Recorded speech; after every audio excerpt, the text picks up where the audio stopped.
సామెతలు 19వ అధ్యాయము 14వ వచనంలో ఉంటుంది దైవజనమా, సుబుద్ధి గల భార్య యెహోవా యొక్క దానము.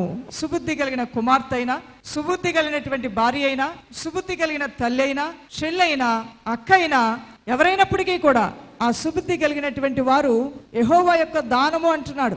సుబుద్ధి అనేటువంటి మాటలో నిగూఢంగా దాచబడినటువంటి గుణాలు.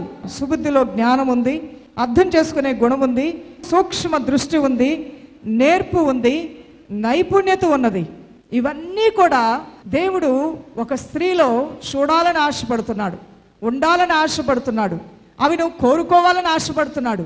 అట్టి గుణాలు నువ్వు కలిగి ఉంటే నువ్వు అన్ని విషయాల్లో తలగానే ఉంటావు, నువ్వు కొనియాడబడతావు.